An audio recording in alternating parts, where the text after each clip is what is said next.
यहाँ आने का लोभ यही था कि कुछ प्रबुद्ध लोगों से मिलना होगा।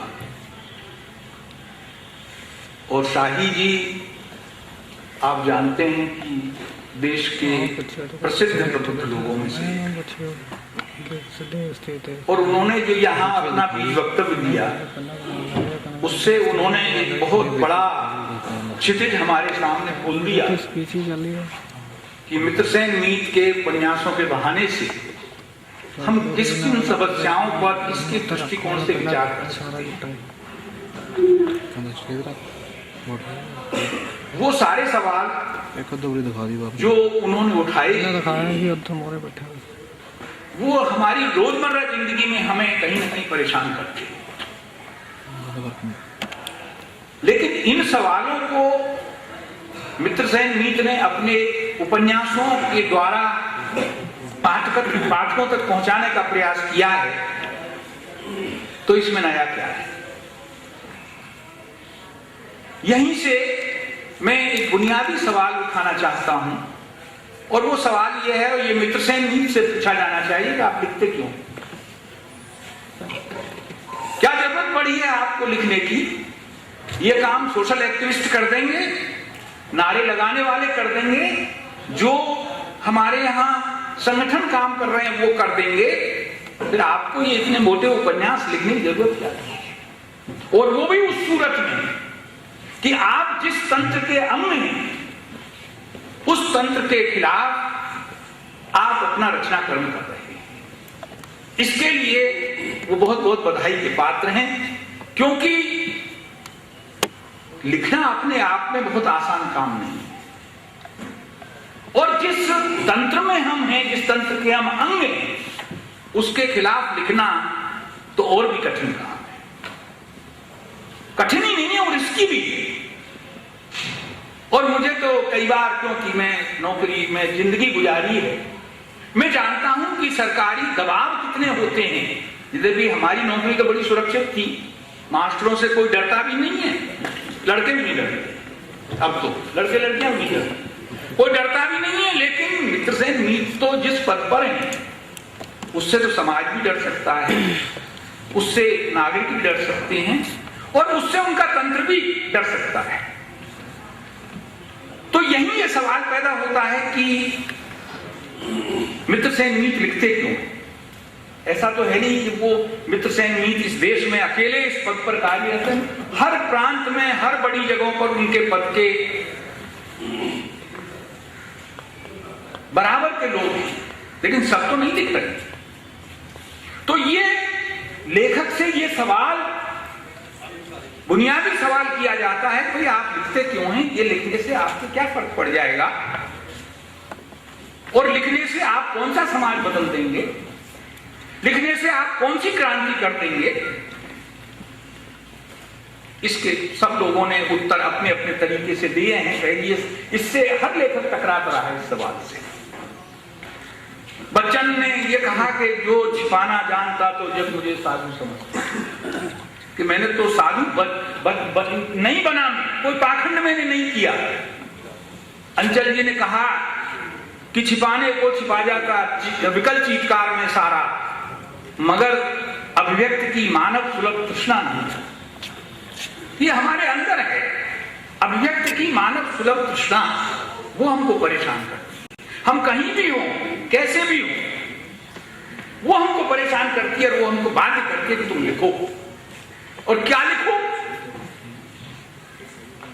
मित्रसेन मीत न्याय व्यवस्था में है, वकील भी एक सच्चाई की तलाश करता है, लेकिन जिस सच्चाई की तलाश एक साहित्यकार को होती है, एक रचनाकार को होती है, एक लेखक को होती है, वो सच्चाई जीवन की सच्चाई से भी बहुत बड़ी सच्चाई है। मैं एक बहुत संक्षेप से एक उदाहरण आपको देना चाहूंगा। आप लोगों ने संभवतः पढ़ा हो, एक हमारे यहाँ मध्यकाल का एक काव्य है नरोत्तम दास का सुदामा चरित्र। वो बड़ा सामान्य काव्य है, लेकिन बहुत अद्भुत काव्य। वहां एक पंक्ति आती है, जब सुदामा कृष्ण से मिलने के लिए जाते हैं तो कृष्ण ने सुदामा की हालत देख करके और वो विगलित होती है। वहां कवि ने वर्णन किया, लाए उन्होंने राजगद्दी पर बैठाया और वो पश्चाताप कर रहे हैं, हाय महादुख पाए सखा तुम आए इतने कितने दिन खोए। और वो कहां स्थिति आती है कि देख सुदामा की दीन दशा, करुणा करके करुणा निधि रोए, पानी परात को हाथ छुयो नहीं नैनन के जलसों पर। ये अंतिम पंक्ति की तरफ मैं आपका ध्यान आकर्षित करना चाहूंगा कि क्या ये सच है कि कोई व्यक्ति अपने आंसुओं से किसी के पैरों को धो दे? कितना रोएगा? हम रो करके देखें और उंगली धो करके देखें, लेकिन ऐसा तो कोई होगा ही नहीं, इतना रोएंगे नहीं। ऐसा नहीं है कि कोई कृष्ण जी क्योंकि अवतार थे, पूर्णावतार थे, तो उनकी आंखों में कोई ज्यादा सेक्रेशन हुआ होगा आंसुओं का, कोई 2 इंच का पाइप लगा होगा, तो उतने ही बड़े फिर सुदामा के पैर भी होंगे, उतनी डिबाइयां पड़ी होंगी, उतने ही कंटक जाल पड़े होंगे। लेकिन मैं ये कह रहा हूं कि इससे बड़ा झूठ कोई हो सकता है क्या? लेकिन आज तक किसी ने इस पर संदेह नहीं किया और हमें ये लगता है, हम स्वयं विगलित होने लगते हैं। इस पंक्ति को पढ़ते हैं तो हम स्वयं विगलित होने लगते हैं कि भाई देखिए कृष्ण सुदामा की हालत देख करके रो रहे हैं। वहां मनुष्य और मनुष्य के बीच का जो रिश्ता है, ऊंचे बड़े का जो रिश्ता है, जो छोटे बड़े का रिश्ता है, जो गरीब अमीर का रिश्ता है, वो समाप्त होता है। और एक बराबरी, मैत्री, एक मित्र इतना विगलित हो सकता है अपने मित्र को देखकर, हमारे मन में जैसे एक नया संस्कार पैदा होता है, एक नई दुनिया हमारे मन में पैदा हुई। ये झूठ था, एक झूठ को कितने बड़े सच में तब्दील किया लेखक कि वो जिंदगी का सच बन गया। इसलिए जो लेखक लिखता है वो केवल मनोरंजन के लिए नहीं लिखता, अपने को अभिव्यक्त करने के लिए नहीं लिखता। तुलसी ने भी कहा कि स्वांतः सुखाय तुलसी रघुनाथ, अपने सुख के लिए लिखा मैंने। लेकिन क्या कारण रहा कि रामचरितमानस आज भी हमारे जीवन में इतना अधिक लोकप्रिय है? मैं उसमें नहीं जाऊंगा विवाद में, लेकिन कहीं ना कहीं वो हमारे आदमी को ताकत तो दे रहा है, शक्ति तो दे रहा है, जीने की एक लालसा तो दे रहा है। ऐसा उसमें है तो ये साहित्य की ताकत होती है। ये जिंदगी के सच से भी बड़ा सच होता है और ये सच केवल जिंदगी के लिए ही होता है, किसी और के लिए नहीं होता है, बल्कि जिंदगी को बेहतर बनाने के लिए इस सच का निर्माण, इस सच की दुनिया को लेखक बनाता है। तो मित्रसेन मीत जिस दुनिया में रहते हैं, जिस दुनिया को जीते हैं, जिस दुनिया का अनुभव करते हैं, उसकी सारी असंगतियों को अपने मन में और उन असंगतियों को महसूस करके जो कुछ उसमें से मनुष्य के हक में निकलना चाहिए वो अभिव्यक्त करते हैं। वो उपन्यासों का, उनके का एक तरीके से मूल स्वर है। ऐसा नहीं है कि कोई पहली बार वो न्याय व्यवस्था पर या पुलिस प्रणाली पर लिख रहे हैं। पुलिस प्रणाली पर तो हमारी फिल्मों ने ही काफी अच्छी अच्छी चीजें बनाई हैं और उसकी धज्जी बखेरने में कोई कसर नहीं छोड़ी है। लेकिन न्याय व्यवस्था पर भी बहुत सारे उपन्यास, जैसे बंगला के उपन्यास शंकर का एक बड़ा प्रसिद्ध उपन्यास है, वो तो अजाना रे, जिसका हिंदी अनुवाद भी हो चुका है अनजाने नाम से, न्याय व्यवस्था का बहुत मार्मिक उपन्यास। लेकिन उस उपन्यास में जो लेखक का स्वर है वो थोड़ा बहुत भावुकतावादी हो जाता है और उसमें ये दिखाया है कि वकील और उसका मुवक्किल कहीं गलत मुद्दे पर भी इतने एकमेक हो जाते हैं कि वो सही और गलत के विवेक को छोड़, वकील तो अपने व्यवसाय के लिए भी सही मुद्दे को गलत में परिणत कर लेता है, लेकिन लेखक के लिए ये संभव नहीं।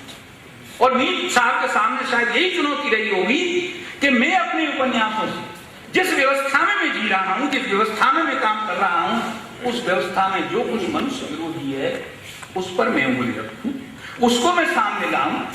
हमारे यहाँ आपने कहानियां पढ़ी होंगी बहुत सारी, जैसे विष्णु प्रभाकर की एक कहानी बहुत विवादास्पद रही, धरती अब भी घूम रही है, वो भी न्याय व्यवस्था पर है। मोहन राकेश की कहानी पढ़ी होगी, परमात्मा का कुत्ता, वो भी बड़े अध्यात्मिक ढंग से न्याय व्यवस्था पर पूरी प्रहार करती है।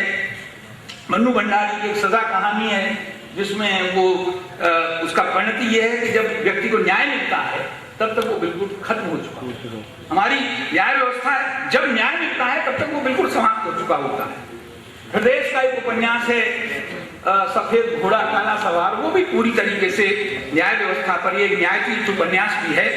लेकिन जो मीर साहब ने अपने इन उपन्यासों में जो व्यवस्था का रूप लिया है, एक तो सबसे बड़ी बात है कि कहीं भी ये व्यवस्था के पक्षधर नहीं बने।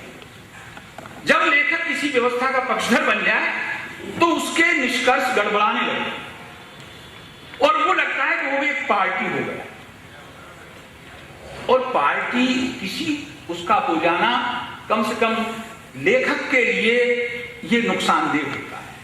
तो मीर साहब ने बहुत निर्विकार भाव से उस व्यवस्था को इंगित किया और उन्होंने ये बताया है कि देखिए ये जो व्यवस्था है इसके ये सुराख, और इन सुराखों से किस प्रकार अंधकार आम आदमी की जिंदगी पर फेंका जा रहा है। अभी शाही जी बात कर रहे थे उस दैवी मनुष्य की और उसकी। देखिए कुछ संस्कार हमारे ऐसे हैं कि जिनसे शायद हम निजात नहीं पा सकते, लेकिन उनमें कुछ ऐसी नैतिक चीजें भी हैं कि जो हमको कहीं ना कहीं बांधे रहे।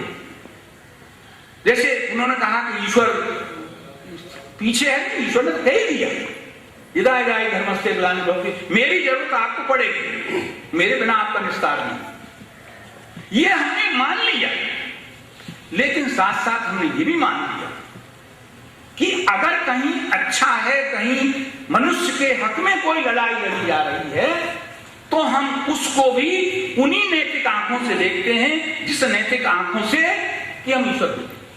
इसलिए इन जो हमारी मिथकीय चीजें, उन मिथकीय चीजों से भी कहीं ना कहीं हमारे मन में एक नैतिकी बनी रहती है और वो कहीं ना कहीं इनको ताकत देती है। ये होता है कि मीर साहब के उपन्यास में एक जज जो अपनी परिस्थितियों के कारण ईमानदारी धारण कर लेता है, लोग उससे कतराने लगते हैं, लोग उससे बचने लगते हैं, क्योंकि वो जानते हैं कि उससे तो न्याय होगा, वो बेईमानी नहीं करेगा, ईमानदारी से न्याय करेगा तो हम मारे जाएंगे। लेकिन सवाल ये है कि क्या सदा ऐसा होता रहेगा? हमको उम्मीद करनी चाहिए। देखिए सबसे बड़ी कारण क्या है हमारे सारी व्यवस्था में कि चाहे पुलिस है, चाहे न्याय व्यवस्था है, चाहे जेल का, जो भी हमारे पास नियम हैं, जो भी कानून हैं, वो सब हमको गुलामी से विरासत में मिलते हैं। आप जरा देखें कि सन 1933 का कानून आज भी लागू है। वो कानून किसने बनाया है? जब आप ये कहते हैं कि ये सत्ता हमारा दमन कर रही है, तो हमने कानून वही ले लिए हैं जिन कानूनों को हमारा दमन करने के लिए बनाया गया। सबसे बड़ी बात, हमने जो संविधान नामक अपना एक ग्रंथ लिया, वो भी अपने आप में कहीं ना कहीं किसी दूसरे की नकल है, कहीं ना कहीं दूसरे की नकल है। गांधी जी अगर ये कहते हैं कि हम स्वदेशी का आंदोलन चलाइए, अपनी चीजों के ऊपर भरोसा कीजिए, तो वो कहीं ना कहीं ये भी करते हैं, ये कह रहे होते हैं कि आप जितनी नकल करेंगे, जितने दूसरों पर आश्रित रहेंगे, उतने और ज्यादा गुलाम होते चले जाएंगे। और ये प्रक्रिया आपकी जाएगी, ये प्रक्रिया आपकी जाएगी, चाहे वो पुलिस का मैनुअल है, चाहे वो न्याय व्यवस्था का मैनुअल है, चाहे वो जेल का मैनुअल है। सारे के सारे मैनुअल्स हमें स्वतंत्रता से पहले ही प्राप्त हो चुके थे। क्यों इनको बदलने का प्रयास हमारे लोकतंत्र ने नहीं किया? क्यों हमारे लोगों में ये आवाज नहीं आई कि हमें ये सब चीजें बदलनी चाहिए, हमें इस व्यवस्था को बदलना चाहिए, जो हमें गुलामी से विरासत में मिले हैं उनको हमें बदलना चाहिए। देखिए क्या कितना बड़ा द्वंद है। एक विमल का उपन्यास है, बहुत प्रसिद्ध उपन्यास है, खरीदी कौड़ियों के मोल, जो जिसमें वो स्वतंत्रता आंदोलन की वो करते हैं, वर्णन करते हैं। तो वहां एक पात्र है, जब वो पात्र अपने घर जाता है तो उसका पिता कहता है, बेटा देखिए छप्पर क्यों रहा है, कुछ इसको व्यवस्था करो, हम बच तो जाएं।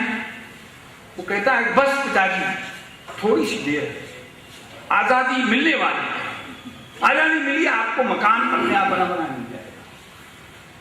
वो फिर निकल जाता है, दोबारा लौटता है, बाप फिर कहता है कि बेटे तेरी माँ बहुत बीमार है, थोड़ा इसकी दवाई वगैरह की व्यवस्था करो। वो युवक फिर कहता है कि बस पिताजी थोड़े से रुक जाइए, डॉक्टर स्वयं आकर के माँ को देखेगा। ये हमारे सपने थे। हम आजाद होते ही हमने ये आजाद होते ही हमको सारी चीजें अपने आप मिल जाएंगी, ये हम मानकर चलते, सपने को मानकर चले थे। लेकिन वो सपना इसीलिए ध्वस्त हुआ कि हमने बहुत सारी चीजें विरासत में उस गुलामी की परंपरा से स्वीकार कर दी और अपना कोई रास्ता हमने खोजा। तो ये अगर हम इस लोकतंत्र को ये मानते हैं कि हाशिए पर है, जो कि है, हाशिए पर रहने वाले बहुत सारे लोग थे, जातियां थी, समूह थे, लेकिन आज उन समूह का कुछ नहीं हुआ, वो वहीं के वहीं हैं, नए नए समूह और हाशिए पर धकेले जा रहे हैं। इसके लिए हमारे पास कोई ऐसा संकल्प होना जरूरी है जिससे हम इस व्यवस्था में सेंध लगा सकें। और मीत साहब पाठक का ध्यान इसी ओर आकर्षित करते हैं कि भाई इस व्यवस्था में सेंध कैसे लगाई जा सकती है, इसको कैसे बदला जा सकता है। जब पुलिस का वर्णन करते हैं वो, तो इतने सारे आयाम, व्यक्तिगत स्तर पर अफसरों के झगड़े हैं, छोटे मोटे झगड़े कि मुझसे सीनियर है तो इसको मैं कैसे नीचा दिखाऊं, इन छोटी छोटी बातों से लेकर के पूरे पुलिस प्रशासन की विसंगतियों को इतनी खूबी से रेखांकित किया कि वो पूरा जैसे एक सिस्टम हमारे सामने साकार हो जाता है।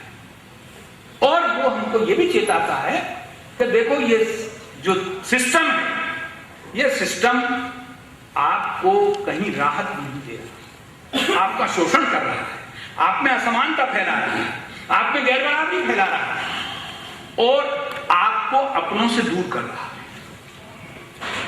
ये जो है चक्र, शायद जी अंग्रेजी की बात कर रहे थे कि अंग्रेजी से हम आज तक मुक्त नहीं हो सके, शायद मुक्त होंगे भी, उस तरह के हालात भी हमारे लिए, क्योंकि हमारे संकल्पों में खोट है। जिस समय संविधान में ये व्यवस्था की गई कि इस देश की राजभाषा हिंदी होगी, ये देवनागरी लिपि में की जाएगी, लेकिन उसके नीचे लिख दिया लेकिन 10 साल तक अंग्रेजी काम, अब 10 साल कभी खत्म नहीं होंगे, आप विश्वास करें, कभी खत्म नहीं होंगे। क्यों धारा इस तरह की डाल दी? फिर उसमें राजनीतिक पेच बहुत सारे आ जाते हैं, बहुत सारी चीजें आ जाती हैं। वरना आज हम बात कर रहे थे कि इस सारी दुविधा के बावजूद हिंदी का क्षेत्र बड़ा व्यापक है। बड़े बड़े सोशल साइंटिस्ट, इरफान हबीब हों, चाहे विपिन चंद्र हों, चाहे और बड़े बड़े लोग हों, वो ये महसूस करते हैं कि जब से हमारी किताबें हिंदी में आई हैं, हमारा बहुत ज्यादा बचा। उनको ये लगा है कि हम आम आदमी तक पहुंचे हैं, हिंदी की ताकत तो अपनी ये है। और ये बहुत अच्छा किया, इसके लिए मैं बधाई देता हूं जिन्होंने भी अनुवाद किया इसका, कि अगर ये पंजाबी में होते, पंजाबी में ही रहता कि उपन्यास, तो संभवतः केवल कुछ लोगों तक सीमित रह जाता। इसका इनका हिंदी में अनुवाद हुआ और हिंदी में ये आए तो एक बृहत्तर समुदाय से इन उपन्यासों का साबका पड़ेगा और एक बड़ा समुदाय इन उपन्यासों से लाभान्वित होगा। तो इस प्रकार से ये उपन्यास, मैं तो कहता हूं व्यवस्था हो इनको अंग्रेजी में अनुवाद कराएं, व्यवस्था हो तो और जो हमारी प्रांतीय भाषा है उनमें अनुवाद कराएं, और अगर सामर्थ्य है तो इस काम को करा लीजिए, योजनाबद्ध तरीके से करा लीजिए, ताकि लोगों को लगे कि पंजाब सरकार का एक बहुत बड़ा अफसर इस सिस्टम की विभिन्न सीढ़ियों के बारे में, जुडिशियरी के बारे में, पुलिस के बारे में, और जिसको सुधार गृह कहते हैं, कारागार है, उसमें जिन लोगों को सुधारने की चेष्टा की जाती है, उन्हीं में किस प्रकार से, और हम ऐसी कोशिश करते हैं कि वो सुधर ही नहीं। तो ये जो व्यवस्थाएं हैं, इनमें हमें ये सोचने के लिए बाध्य किया जाता है। लेकिन साहित्यकार खुद एक एक्टिविस्ट ही होता है, वो अपने लेखन में एक्टिविस्ट होता है, लेकिन उसकी जो बात है, जो शब्दों की जो बात है, उसकी अनुगूंज बहुत बड़ी होती है। मैंने आरंभ में आपको जो उदाहरण दिया था नरोत्तम दास की पंक्ति का, वो शब्दों की अनुगूंज है। और उसकी बड़ी ताकत होती है। हमारे यहाँ अगर उसको शब्द को ब्रह्म कहा गया तो वो सामान्य बात नहीं है, वो बहुत बड़ी बात है। शब्द पता नहीं क्या क्रांति कर सकता है। तो इसके लिए अगर ये उपन्यास बार बार पढ़े जाते हैं, बार बार इनका दूसरी भाषाओं में अनुवाद होता है, तो ये हमें बहुत दूर तक प्रभावित कर सकते हैं, एक राह दिखा सकते हैं। साहित्यकार का काम कोई एजेंडा तय करना नहीं, वो कोई आपको मैंडेट नहीं दे सकता, वो मैंडेट नहीं देता, बल्कि वो तो जहां दुखती रग है उस पर हाथ रखता है। अब आप महसूस कीजिए, वो महसूस कराता है। और जब कोई चीज को हम महसूस करते हैं तो निश्चित रूप से हम बदलाव की तरफ बढ़ते हैं, हम अपनी दुनिया को बदलने की कोशिश करते हैं। तो मित्र सेनमीत ने यही काम किया है और इसके द्वारा उन्होंने इस देश की जनता को, इस देश के लोगों को ये बताया है कि देखिए तकलीफें यहाँ यहाँ हैं और इन तकलीफों को आप पहले महसूस कीजिए। ये शायद बोलेगा कि हमें रास्ता खोजना चाहिए, मैं कहता हूं रास्ता निकलेगा, लेकिन पहले हमको महसूस तो करना चाहिए। हम केवल मैं अपना दर्द महसूस करता हूं, लेकिन जब मैं दूसरों अधिकाधिक पढ़ें, इन पर बहुत ज्यादा सोचें, गोष्ठियां कराएं। हमें इस बात की परवाह नहीं करनी चाहिए कि कितने लोग आते हैं। हम सब लोग जानते हैं कि जब जब कोई अच्छा काम होगा, जब जब कोई मनुष्य के पक्ष में हाथ उठेगा, तो उसका सहयोग करने वाले अपने आप आगे आ जाएंगे। तो आप लोग मीत साहब ने जो उपन्यास लिखे हैं, उनके द्वारा जो समाज का दर्द है, जो व्यवस्था से उत्पन्न होने वाला दर्द है, उसको महसूस करें और महसूस करके हम अपने आप कहीं ना कहीं परिवर्तन की कोई ना कोई दिशा तो हम खोज लेंगे, ऐसा मेरा विश्वास है। आप लोगों ने सुना, बहुत बहुत धन्यवाद। बहुत ही महत्वपूर्ण टिप्पणी और बहुत विस्तार से इनका व्याख्यान जो है वो हमें सुनने को मिला। आगे हम इसके ऊपर एक बहुत लंबी बहस करेंगे, हम लोग सभी उस बहस में, उस विचार विमर्श में शामिल होंगे। इसके बाद मैं अपने अगले विमर्शकार साथी मनोज शर्मा जी से अनुरोध करता हूं कि वे मंच पर आएं और रामराज्य कृति पर अपनी टिप्पणी करें। मंच आदरणीय अग्रज साथी वर्मा जी, तरसेम भाई साहब, मीत जी और साथियों, सबसे पहले मैं लोक साहित्य मंच का आभारी हूँ कि उन्होंने ये अवसर दिया। मैंने कौरव सभा पंजाबी में पढ़ा है और पत्र अपने साथ लाया हूँ। शाही जी ने विस्तार से सारी बातों को समेट लिया है, कोई नई बात शायद आपको इस पत्र में ना मिले। फिर भी कुछ स्थापनाएं, उपन्यास, आलोचना उसको लेकर मैंने की है। अपनी बात शुरू करने से पहले मालूम पड़ा कल ही हमारे पंजाब के महत्वपूर्ण कवि यकम हमारे बीच नहीं रहे। मैं उनकी स्मृति को सलाम कहता हूँ और कौरव सभा पर अपना पत्र आपके समक्ष रखता हूँ। नाम दिया है, इस जहां से उस जहां तक सब शरीके जुर्म हैं। लोकतांत्रिक व्यवस्था का नाम लेते ही हमारे सामने किस तरह का मॉडल उपस्थित होता है। यदि हम अपने इस महादेश को देखें तो विगत 60 साल की गणतांत्रिकता का ऐसा कौन सा पहलू है जिसे परचम की तरह फहरा सके। सैद्धांतिक धरातल पर उलीकें तो लोकतंत्र एक ऐसा आकर्षक प्रस्ताव है जिसमें आम आदमी के हाथ में सत्ता के संचालन की, तंत्र को लागू कराने की, तंत्र की विसंगतियों को दूर करने की ताकत रहती है। किंतु क्या यह हकीकत है? शायद ही कोई इस सत्य को झुठलाए कि दहाकों से हमारे लोकतंत्र का व्यवहारिक पक्ष ऐसे अभिजनों को स्थापित कर रहा है जो समाज के रसूखदार लोग हैं। लोकतंत्र के हजारों वर्षों के इतिहास में एथेंस का प्रत्यक्ष लोकतंत्र भी ऐसा ही था, यानी यूरोप के लोकतंत्रों से लेकर भारत के लोकतंत्र तक इस सेटअप ने अपना चरित्र नहीं बदला है। ये बातें अभी चल रही हैं। भारत में तो इस तंत्र के विरोधाभासी तीव्र कुछ और मुखर हुए हैं। दलितों, पिछड़ों, आदिवासियों या फिर स्त्री चेतना की निरंतर वकालत के बावजूद ऐसे वर्गों की हिस्सेदारी समाज में आज भी हाशिए पर ही है। दरअसल हुआ यह है कि लोकतंत्र के नाम पर पूंजीवाद ने जो पर फैलाए हैं, तो वहां एक अच्छा खासा मध्य वर्ग तैयार हुआ है। इस नव घनाटे मध्य वर्ग ने जहां बेहद तेजी से कॉलोनियल हिस्ट्री को भुलाया है, वहीं इस वर्ग ने कंट्रोलिंग फैक्टर के रूप में तेजी से अपनी धाक जमानी शुरू कर दी है। इसके पास पूंजी की ऐसी ताकत है कि पुलिस, अफसरशाही, न्यायपालिका, मीडिया इत्यादि सभी पर इसके रंग रुतबे का कब्जा हो चुका है। नियति यह है कि इस वर्ग का कोई कुछ बिगाड़ नहीं सकता। यह वर्ग किसी पर भी गाड़ी चढ़ा सकता है, किसी पर भी गोली दाग सकता है, किसी का भी बलात्कार कर सकता है, और यदि कभी कोई भूलवश जेल चला भी जाए तो अपनी बोरियत से छुटकारा पाने के लिए पेरोल पर छूट सकता है। मजा देखें कि यही वर्ग भारत को सुपर पावर बनाने के लिए ग्लोबलाइज्ड सिविलाइजेशन से पंजाब ही लड़ा रहा है। कथित आजादी के साथ साथ जिस वर्ग ने सत्ता संभाली थी, वह वर्ग अपनी तमाम सामंती नफासत के बावजूद कुछ मान्यताओं से बंधा हुआ था। हालांकि जो उसकी मजबूरी भी थी, लेकिन उसे आम जनता से जुड़े रहने का आभास देते रहना होता था। वेस्टर्न मॉडल के बावजूद उसकी अय्याशी सार्वजनिक नहीं हो सकती थी। ऐसी समय की मांग भी थी। जहां थोड़ा ठहर कर विचार करें तो आपको लगेगा कि हमारे विकास का ढांचा तो कहीं से भी आम आदमी के हक में खड़ा होता ही नहीं। एक हालमेल शुरू से रहा है आम आदमी को बरगलाने के लिए, जिसे परंपरा व आधुनिकता के बीच का गठजोड़ कहा जाता रहा है। आजादी मिलने की सूचना ही अपने आप में इतने बड़े उल्लास का सबब थी कि आम जनता को समझ ही नहीं आया कि दर हकीकत यहाँ प्रभु वर्ग ही बदला है। पुराने प्रभु मौजूदा प्रभु वर्ग की सीढ़ी बने।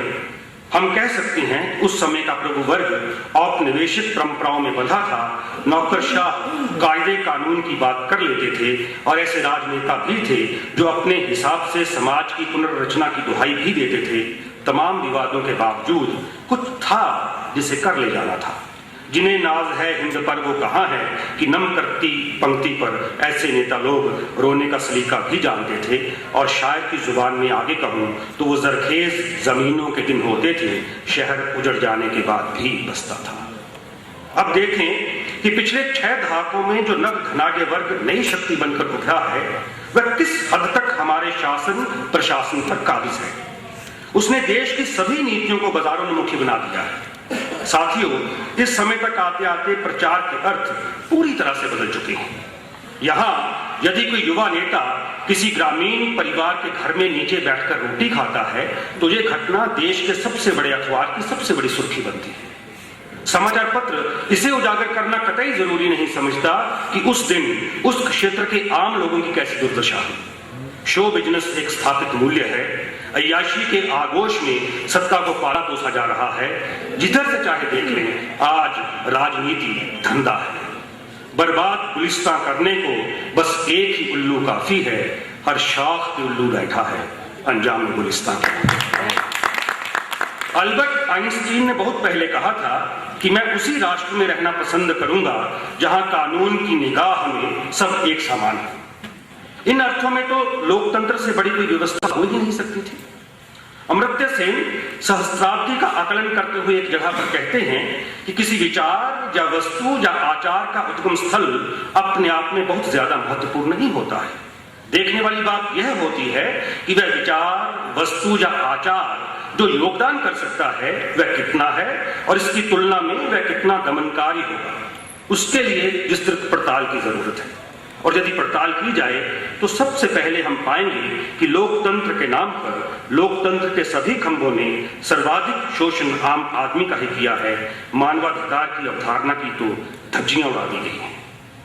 नव पूंजीवाद इस बात को बहुत अच्छी तरह से जानता है, समझता है कि समता की ऐसे तुमुल कोलाहल को रचता है जहां विज्ञान की, विकास की, धर्म की, राष्ट्रीय ऊर्जा की, सामाजिक उत्थान की, संस्कृति की केवल दुहाई ही बुझाई जाती रहे। किसी भी आदर्श व्यक्तित्व का ऐसी भव्य दुनिया खड़ी कर दो कि आम आदमी खान पान के चटखारों में सर से पांव तक निचोड़ने लगे। आलीशान मॉल हो, आलीशान कारें हो, मैसाज पार्लर हो, बर्ड टूर हो और आम से आम आदमी बस एक ही सपना देख रहा हो कि जितनी जल्दी हो सके वह अमीर बन जाए। इस दौड़ में जब सभी शामिल हो जाएंगे तो वर्गगत असमानताओं का क्या? गांव कस्बे तेजी से तबाह होंगे, समाज का अपराधीकरण होगा, जिनके हाथ में सत्ता होगी वही समाज पर काबिज रहेंगे, पूंजी अपना विस्तार स्वतः ही करती चली जाएगी। हमारे समय में, हमारे समाज में, हमारे लोकतंत्र में ऐसा सभी एक निरंतरता संग घटित हो रहा है। विचार की मौत की घोषणाएं तो अरसा पहले हो चुकी हैं। समाज में फैले देश को उजागर करना इधर सिनेकारों का भी मनपसंद शुगल हो गया है। कुछ बौद्धिक प्रकृति के फिल्मकार ऐसी फिल्में बनाकर दर्शकों को बताते रहते हैं कि कितना अधिक बेमेल हमारे समाज में जड़ें जमा चुका है। जहां पुलिस की, राजनेताओं की, न्यायपालिका में व्याप्त अंधेपन की कलई बार बार खोली जाती है। सिनेमा बेहद सशक्त माध्यम है। तक्षक से लेकर अंधा कानून, अग्निपथ, नायक वगैरह जैसी दर्जनों फिल्में भरपूर तालियां बटोरती हैं, किंतु कोई क्रांति नहीं। मध्य वर्ग के अंदर छोटे छोटे हिस्सों में बटे वर्गों की समस्त चेतना का पर्दे पर अवतारीकरण हो जाता है और तमाम क्रोध का वाष्पीकरण। तो ऐसे में ऐसे ही किसी विषय को केंद्र में रखकर कोई सजग लेखक उपन्यास जैसी बड़ी विधा पर काम करने का जोखिम क्यों उठाए? इसमें संदेह नहीं कि आज भारत जैसे देश की आम जनता का सबसे बड़ा संघर्ष नव साम्राज्यवादी पूंजीवाद से। इसे अपना दुर्भाग्य ही माने कि संघर्षशील क्रांतिकारी शक्तियां निरंतर संशोधनवाद, संकीर्णतावाद, संशयवाद जैसे दलदल में धंसती जाती है। समाज की प्रतिरोधी राजनीतिक ताकत जब सत्ता की हिंसा से ही सहानुभूति रखने लगे, सरकारी मशीनरी चरमरा चुकी हो, अवसरवादिता जब एक मूल्य बन चुकी हो तथा यथास्थितिवाद से कोई भी मुक्त होना चाहता हो, ऐसे में यदि आम बोलचाल के तेवरों संग दोहराव या शिल्पहीनता जैसे लेबल लगवाकर भी जनता के पक्ष रखने के लिए कोई खड़ा हो तो बकौल वाले यही कहेंगे ना, रगों में दौड़ने फिरने के हम नहीं कायल, जो आंख ही से न टपका तो फिर लहू क्या है। प्रसिद्ध चिंतक आलोचक मैनेजर पांडे ने कभी एक साक्षात्कार में कहा था कि पिछली सदी में मार्क्सवाद से जितने रचनाकार और आलोचक जुड़े हुए थे उतने आज नहीं है। आज बहुत सारे कहानीकार, कवि, उपन्यासकार और आलोचक उत्तर आधुनिक बनकर बाजार के अवसरों का लाभ उठाते हुए साहित्य से लोक और परलोक अर्थात पैसा और यश दोनों पाना चाहते हैं। तो ऐसे समय में यथार्थवादी ही नहीं, शिल्पहीनता की ओर बढ़ना नई बहस की चुनौती तो प्रस्तुत करता ही है। मित्र सेन मीत पंजाबी के प्रतिष्ठित कथाकार हैं। अरसे से उनके उपन्यास इसलिए भी चर्चित रहे हैं कि वे सत्ता व समाज के लिए जरूरी व्यवस्थाओं पर मार्ग किंतु करते हैं और इनके अंदर व्याप्त गरीबाभासों को सीधे सीधे उभार कर उस संस्था की मौजूदगी को, उसकी सत्ता को, उसके अस्तित्व को ही कटघरे में खड़ा कर देते हैं।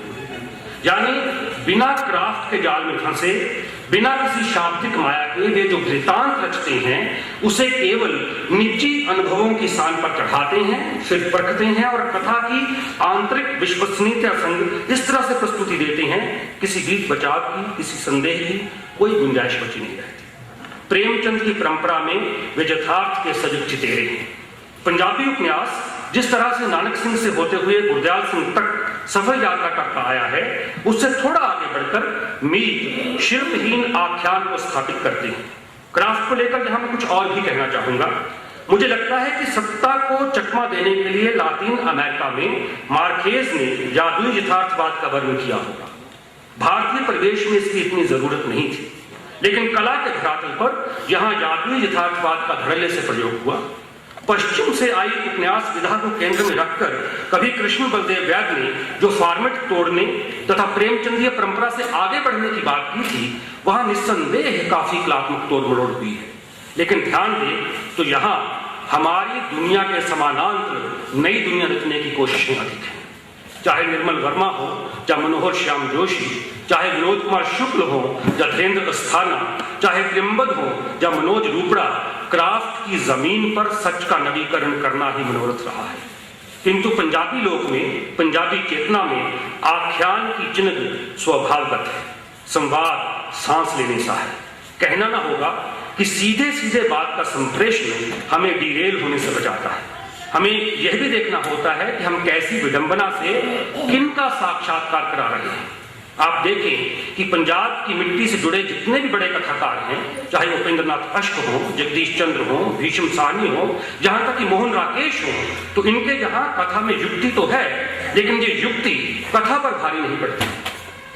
इतिहास की सूझ अथवा इतिहास से निरंतर टकराने का पंजाबियों का जीवन यहाँ के जनमानस की चेतना का अप्रतिम अंग है। मित्र से मीत, संवाद, आख्यान, इतिहास पंजाबी समाज की मुहावरेदार भाषा के बढ़िया जानकार हैं। उन्होंने अपनी इसी सूझ को ही शिल्प तोड़ने का औजार बनाया है।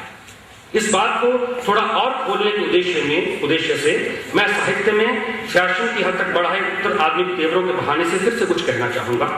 द्वंद्ववाद मानता है कि किसी भी वस्तु, चाहे स्थिति कह लें, में जो अनेक तत्व होते हैं तो उन तत्वों की संरचना ऐसी होती है कि एक ही समय में जहां पक्ष व प्रतिपक्ष यकसा विद्यमान रहते हैं। जबकि उत्तराधुनिकतावाद का मानना है कि इन तत्वों में से किसी एक तत्व को हम ज्यों ही प्राथमिकता देते हैं तो शेष तत्व इस पहले तत्व के मातहत हो जाते हैं। इस तरह एक मेटा नैरेटिव का विकास होता है।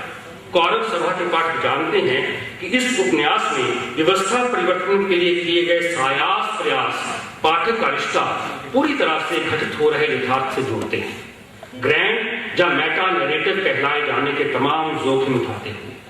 लेखक बखूबी मानता है, जानता है कि जब मनुष्य ने मानवता में ही अपनी आस्था खो दी हो तो उस समय जनरल मासेस के पास कथा वस्तु की तकनीक में घुसने की कितनी गुंजाइश बचती है।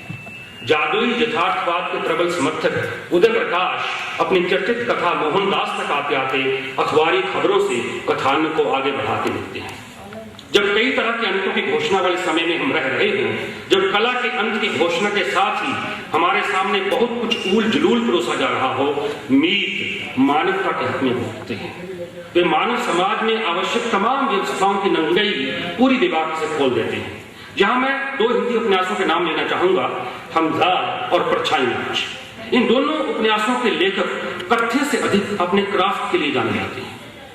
जहां हमजाद में मनुष्य के संपूर्ण पतन की गाथा उभारने के लिए भाषा का पारंपरिक ढांचा चरमराकर ढह जाता है, वहीं परछाई नाच में वामन का मिथकीय चित्र उस भारतीय परिवेश के जादुई वातावरण का निर्माण करता है जहां आखिरकार तमाम तरह के अंधेरे के वृक्ष एक रेडिकल चेंज की जरूरत को अंडरलाइन किया गया है।